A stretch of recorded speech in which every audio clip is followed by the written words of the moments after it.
Assalamualaikum warahmatullahi wabarakatuh. Waalaikumsalam warahmatullahi wabarakatuh. Alhamdulillahilladzi an'ama 'alaina fi ni'matil Islam wal iman wa ikhtarna khairal anam nabiyyina Muhammadin sallallahu alaihi wasallam. Asyhadu an la ilaha illallah al-malikul mannan wa asyhadu anna Muhammadan 'abduhu wa rasuluhu sahibul mu'jizati wal bayan. Amma ba'du, qad qala Allah ta'ala fi kitabihil karim, ya ayyuhalladzina amanu taqullaha haqqa tuqatih wa la tamutunna illa wa antum muslimun. Shalli wa sallim ala nabiyyina wa habibina Muhammadin wa ala alihi wa ashabihi wa man tabi'ahum bi ihsanin ila yaumiddin. Amma ba'du, jemaah kaum muslimin rahimani wa rahimakumullah. Sesudah kita semuanya menyempurnakan bilangan puasa pada tahun ini, marilah kita mengagungkan asma Allah Subhanahu wa taala sebagaimana perintahnya dalam Al-Qur'an surat Al-Baqarah ayat 185. Walitukbirul 'izzata wa litukabbirullaha 'ala ma hadakum wa la'allakum tashkurun. Hendaklah kamu mencukupkan bilangannya dan mengagungkan asma Allah atas petunjuknya yang diberikan kepada kamu agar kamu semuanya bersyukur. Begitu juga sabda junjungan kita Nabi Muhammad sallallahu alaihi wasallam dalam hadis yang diriwayatkan oleh Imam At-Tabrani. An Anas qala Rasulullah sallallahu alaihi wasallam, zayyinul 'aidaini bit tahlil wat takbir wat tahmid wat taqdis. Ma'asyiral mu'minin rahimani wa rahimakumullah. Dalam kitab Kasful Asrar, Abdul Aziz bin Ahmad Al-Bukhari menjelaskan bahwa di antara tujuan Allah Subhanahu wa taala mensyariatkan ibadah kepada manusia adalah untuk memberikan perlindungan terhadap agama, jiwa, akal, keturunan dan juga harta benda milik manusia. Demikian halnya dengan syariat puasa bagi kita orang-orang yang beriman. Sehingga siapapun di antara kita yang menunaikan puasa dengan sungguh-sungguh dan sesuai dengan syarat rukunnya, pastilah kita akan mencapai tujuan akhir puasa, yaitu takwa kepada Allah Subhanahu wa taala.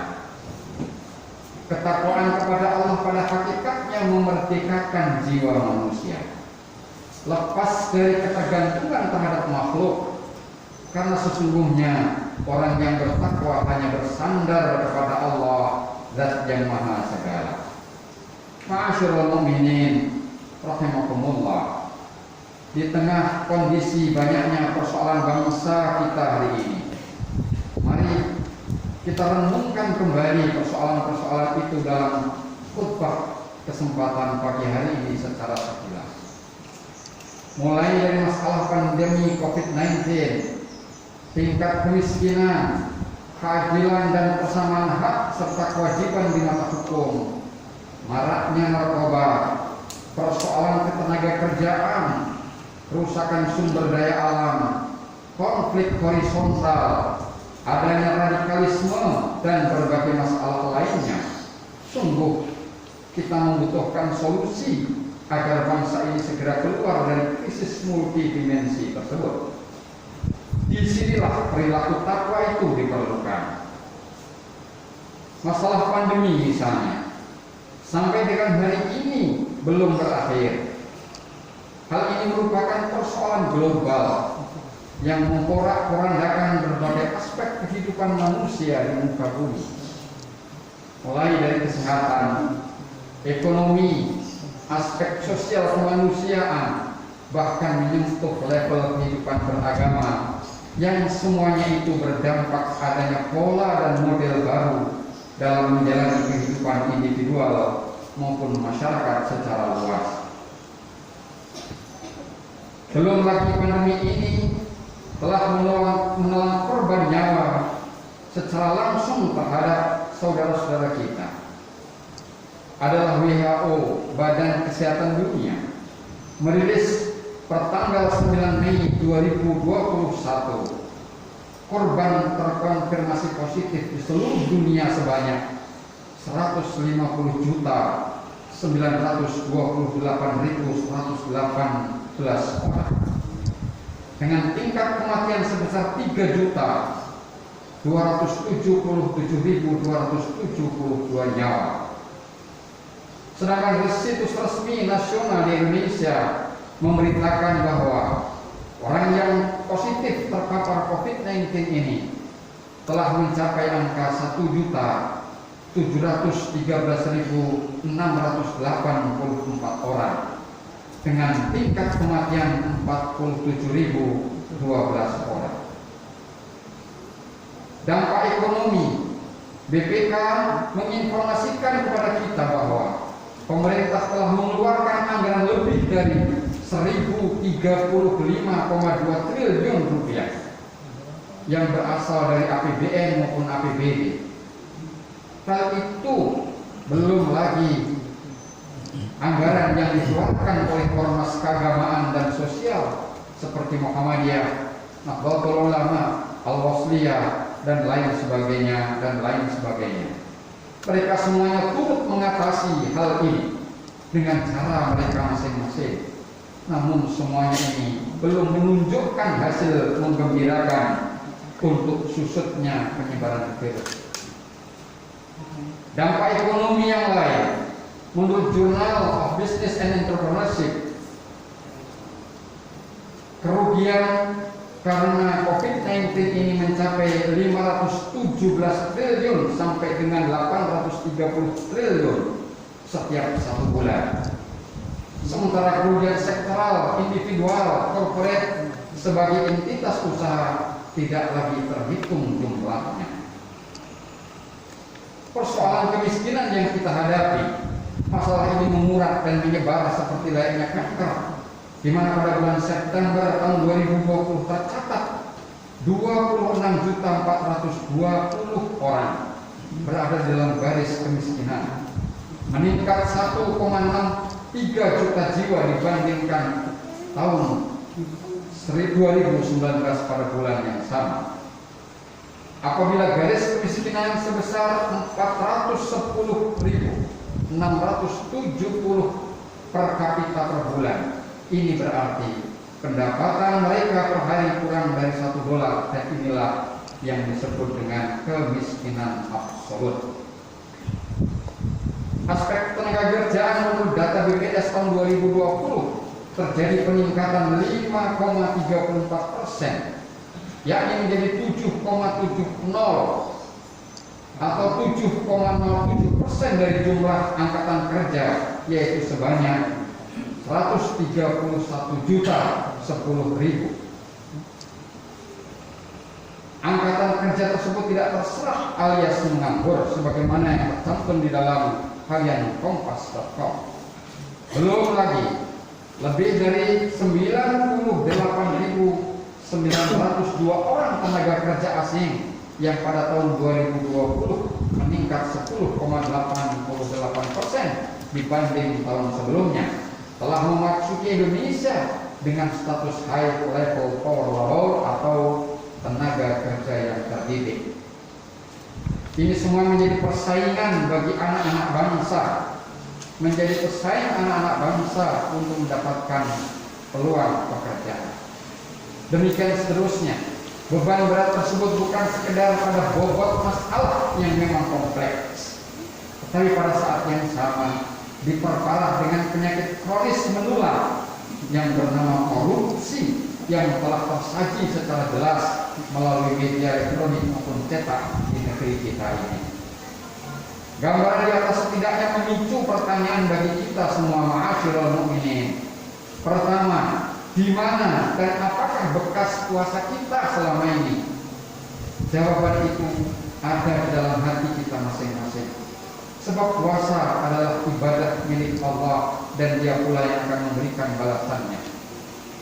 Jika akhir dari puasa kita adalah ketakwaan, Semestinya keadaan kita tidak demikian adanya. Setidaknya secara pribadi kita menjadi orang-orang yang mendapatkan pencerahan dari puasa itu, dan kita mampu menjadi solusi bagi orang-orang terdekat kita. Marilah kita bertanya pada diri sendiri, apakah dampak puasa kita hari ini, tahun ini, atau mungkin tahun yang lalu sudah bisa kita rasakan dan dirasakan oleh orang lain? Atau justru kita masih menjadi bagian dari persoalan itu, atau bahkan kita menjadi pemicu adanya persoalan tersebut? Na'udzubillah min dzalik. Pertanyaan yang kedua, apakah bangsa yang sebesar ini, penduduknya terbanyak beragama Islam dan berpuasa di bulan Ramadan juga, tetapi tanpa memiliki kekuatan sedikit pun untuk mengurai masalah-masalah nasional? Berkaitan dengan hal itu, marilah kita renungkan sekali lagi, marilah kita renungkan sekaligus kita ukur keberhasilan puasa kita dalam kaitannya dengan solusi atas persoalan negeri kita ini. Ma'asyiral mu'minin rahimani wa rahimakumullah. Berkaitan dengan hal itu, Allah Subhanahu wa taala memberikan firman-Nya kepada kita dalam surat Al-Anfal ayat 29. Ya ayyuhalladzina amanu in tattaqullaha yaj'al lakum furqana wa yukaffir 'ankum sayyi'atikum wa yaghfir lakum wallahu dzul fadlil 'alim. Kata furqana juga berarti ketajaman, kemampuan dalam memilih dan memilah secara sempurna antara yang benar dan yang salah, yang samar-samar menjadi terang, dan seterusnya. Semestinya dengan modal ini manusia akan terbebas dari belenggu dan penyakit hati seperti kesyirikan, hasad, culas, khianat, korupsi, manipulasi, kolusi, dan penyebar hoax yang lain. Selanjutnya kita akan dapat menjalani kehidupan ini dengan sikap yang tenang dan tawadhu, transparan, akuntabel, objektif, otentik, dan berbuat serta berkata serta siap bertanggung jawab di hadapan publik maupun di hadapan Allah Subhanahu wa taala. Inilah semestinya. Apabila orang-orang yang beriman di negeri ini menunaikan ibadah puasa dengan kualitas sebagaimana yang dikehendaki Allah Subhanahu wa taala tersebut, maka semestinya bangsa ini akan memiliki kemampuan dan kecerdasan spiritual atau spiritual quotient, dan dengan modal tersebut kondisi bangsa berjalan dengan baik. Ma'asyiral mu'minin yang dirahmati Allah, ayat-ayat di atas adalah janji Allah, baik yang ditujukan kepada individu maupun kolektif dan jamaah, bagi mereka yang tuntas dan berkualitas dalam berpuasa. Tentu tidak hanya itu, Allah bahkan menanamkan sikap optimisme atau roja yang tinggi untuk kita semuanya dan bangsa ini semestinya. Mengakhiri khutbah kita pada kesempatan pagi hari ini, marilah kita renungkan khutbah kita pada pagi hari ini. Kita merasakan dan menyaksikan drama kehidupan bangsa yang jauh dari kata merdeka. Lalu kemanakah menguapnya hasil puasa kita sebagai individu seorang muslim dan mukmin, dan sekaligus sebagai warga bangsa yang mayoritas muslim di negeri ini? Kita sadari bahwa ternyata janji-janji Allah di atas masih jauh dari jangkauan kita. Inilah pertanyaan yang menggelisahkan jiwa kita masing-masing. Mungkin puasa yang kita tunaikan hanya sekedar penggugur dari kewajiban, atau mungkin kita telah tidak jujur dalam beragama ini, sehingga yang terjadi adalah ruang kosong atau identitas janji, idealitas janji yang semestinya kita peroleh, tetapi jauh dari kenyataan. Jamaah yang dirahmati Allah, sebagai penutup khutbah kali ini, mari puasa yang sesungguhnya adalah puasa yang mampu memerdekakan hati kita dan bangsa ini, serta harus kita upayakan secara terus-menerus dengan al-himmah al-aliyah. Yang pertama, semangat yang tinggi dan jujur dalam beribadah kepada Allah dalam arti yang seluas-luasnya. Yang kedua, semangat yang tinggi dan sekaligus jujur dalam beramal dan berkarya nyata untuk kemakmuran dan kesejahteraan masyarakat banyak, bangsa dan negara, sehingga tercipta baldatun thayyibatun wa rabbun ghafur. Yang ketiga, semangat yang tinggi dan berjamaah dalam bingkai keindonesiaan, sehingga bangsa ini tidak tercerai-berai dan dipenuhi dengan kepentingan pribadi dan golongan. Yang terakhir, semangat yang tinggi untuk terus mengupayakan tazkiyatun nufus, memulai dari diri kita sendiri, mulai dari hal yang ringan, mulai dari hari ini. Dengan demikian, Allah Subhanahu wa Ta'ala segera berkenan menipiskan jarak antara janji-janjinya dengan realitas kehidupan kita, baik secara individu maupun bangsa. Mudah-mudahan Allah Subhanahu wa Ta'ala mendengarkan pinta kita dengan adanya Ramadan 1442 tahun ini, dan kita akan dipertemukan kembali Ramadan yang akan datang. Allahu Akbar, Allahu Akbar, Allahu Akbar. Alhamdulillahilladzi an'ama alaina bi ni'matil Islam wal iman wa ikhtarana khairal anam nabiyyina Muhammadin sallallahu alaihi wasallam. Allahumma salli wa sallim ala nabiyyina wa habibina Muhammadin sallallahu alaihi wasallam. Ya Ghafur, ya Rahman, ya Rahim, ya Razzaq, ya Ghaniyun wa ya Alim. Allahumma ighfir lil mu'minina wal mu'minat al-ahya'i minhum wal amwat innaka sami'un qaribun mujibud da'wat ya qadiyal hajat. Allahumma ansurna fa innaka khairun nasirin waftah lana fa innaka khairul fatihin waghfir lana fa innaka khairul ghafirin warhamna fa innaka khairur rahimin warzuqna fa innaka khairur raziqin wahdina wa nahdina minal qawmil zalimin wal kafirin. Allahumma aslih lana dinana alladhi huwa ismatu amrina. Allahumma aslih lana dunyana allati fiha ma'ashuna. Allahumma aslih lana akhiratana allati ilaiha ma'aduna. Waj'al hayata ziyadatan lana min kulli khair waj'al mauta rahatan lana min kulli syarr. Allahumma qina bihalalika an haramika wa ghnina bi fadlika amman siwak. Allahumma inna na'udzu bika minal barasi wal junun wal judham wa min sayyi'il asqam. Allahumma inna na'udzu bika min jahdil bala wa darkis syaqa wa su'il qada wa syamasatil a'da bi rahmatika ya arhamar rahimin. Allahumma ansurna al-Islam wal muslimin li'azzatil Islam wal muslimin fi ayyil makan ka fi Palestin wa khususan fi biladina Indonesia ya Allah. Rabbana zalamna anfusana wa illam taghfir lana wa tarhamna lanakunanna minal khasirin. Rabbana atina fid dunya hasanah wa fil akhirati